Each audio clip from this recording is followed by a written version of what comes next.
Comment faire pour établir une relation solide avec un influenceur et avec son public? Bonjour à tous, c'est Charlène de HubSpot Academy.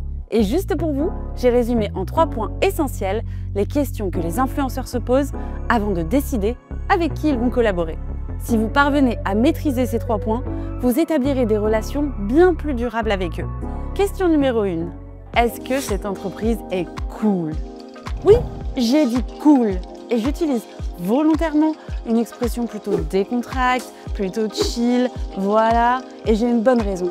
Les influenceurs, avant d'être des professionnels, sont tout d'abord des êtres humains avec une sensibilité et des sentiments. Ils ne sont pas qu'un profil, ok? Et avant de commencer une collaboration, ils ont tendance à se demander à quoi ça ressemble de travailler avec cette marque. Est-ce que ça va être stressant et restrictif ou est-ce que ça va être cool? Et l'élément qui fait la réussite ou l'échec de cette relation est votre personne de contact, celle que vous avez désignée pour les partenariats. Si cette personne met en œuvre ce que je suis sur le point de vous expliquer, alors vous mettrez toutes les chances de votre côté. Il y a 2 choses que vous souhaitez de la part de votre responsable des partenariats influenceurs. Tout d'abord, si cette personne est réellement fan du travail de l'influenceur avant même de parler d'argent ou de collaboration, c'est un énorme plus. Mettez-vous à la place d'une Instagrammeuse qui reçoit des dizaines de messages par jour. Des mails du genre « Salut, on a vu ton contenu, on a un produit génial qui irait bien avec ton public. » Maintenant, comparez cela à « J'ai regardé ta dernière vidéo sur les astuces à connaître avant de partir en vacances en Suisse et j'ai trouvé ça génial. D'ailleurs, ça m'a donné envie de regarder d'autres vidéos de ton compte. J'aime vraiment la façon dont tu insères le détail que vous voulez mais que vous appréciez vraiment. Est-ce que ça te plairait de faire de la promo pour notre produit auprès de ton public? Je pense que ça pourrait bien coller. Vous voyez la différence entre ces 2 exemples? L'appréciation authentique et sincère du travail de l'influenceur en question. Deuxième point important pour votre point de contact influenceur. Être le porte-parole de l'influenceur au sein de votre entreprise. Beaucoup d'influenceurs n'ont pas l'habitude de travailler avec une grande équipe représentant les intérêts d'une entreprise. En fait, beaucoup sont devenus influenceurs justement pour ne pas avoir à entrer dans cet environnement. Votre entreprise peut représenter pour eux tout un univers corporate qu'ils n'ont pas vraiment envie de connaître. Ils veulent créer du contenu, pas apprendre le fonctionnement d'une entreprise. Même si la vôtre est géniale, ne le prenez pas mal. Voilà pourquoi il est crucial que votre personne de contact agisse comme un véritable défenseur des intérêts de l'influenceur au sein de votre entreprise. Voici quelques tactiques pour y parvenir. Tout d'abord, demandez à votre responsable de partenariat de regarder cette vidéo. Mais ça, est-ce que j'ai vraiment besoin de le répéter?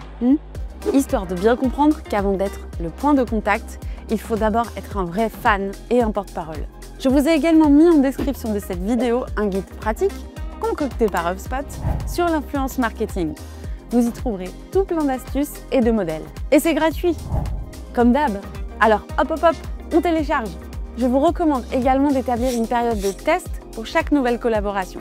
Fixez une durée ou un nombre de vidéos qui permettent à la fois à vous et à l'influenceur de répondre honnêtement à la question « Est-ce que je me vois travailler avec cette personne ou cette entreprise sur le long terme ?» Ce n'est qu'ensuite que vous pourrez envisager une collaboration prolongée.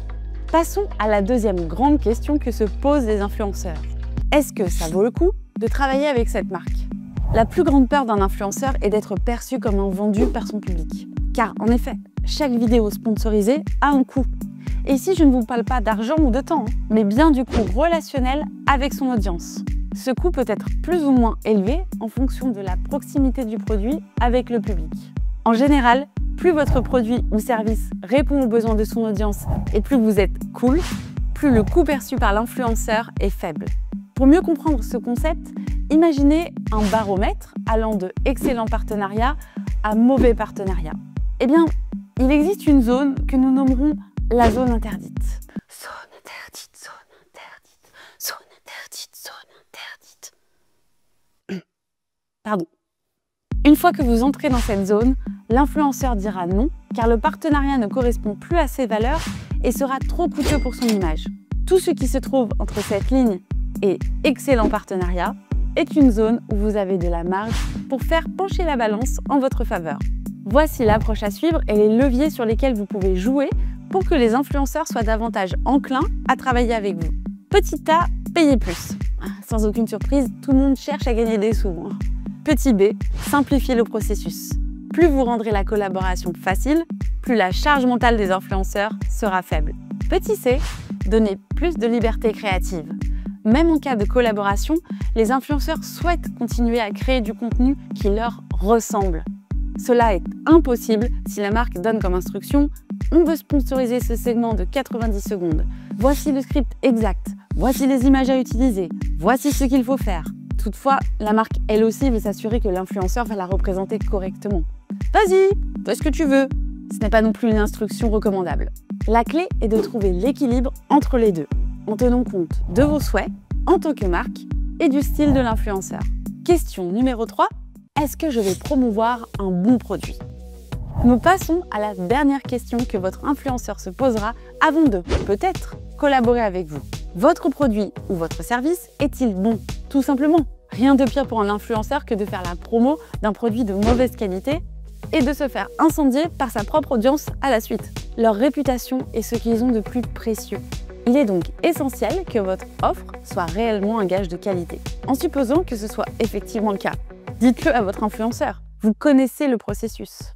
Votre produit est partagé avec l'influenceur, qui le partage ensuite avec son public. Comme vous pouvez le voir, il y a 2 points de connexion. Le premier point de connexion, pour que l'influenceur soit réceptif à votre produit, il faut faire un test. Vous pouvez par exemple lui donner accès à votre logiciel ou lui envoyer votre produit à son adresse.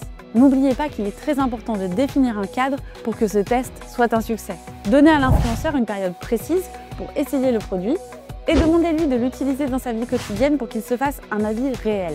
Si ce test est concluant, félicitations! L'influenceur est convaincu par votre offre. Il est alors temps de passer à son audience. À ce stade, il est important de se rappeler que tous les influenceurs ne sont pas des experts en vente. Vous devriez donc leur donner des conseils pour la promotion de votre produit.